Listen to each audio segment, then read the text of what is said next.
கண்ணீரோடு இருக்கிறோம்,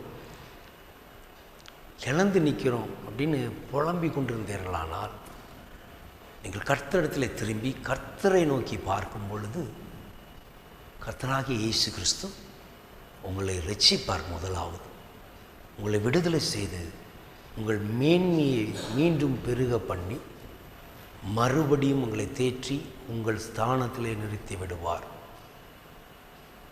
எனவே செய்யாத குற்றத்துக்கு கூட ஆளாயிருக்கலாம், யாரோ செய்த தவறினால் வேலை கூட போயிருக்கலாம்.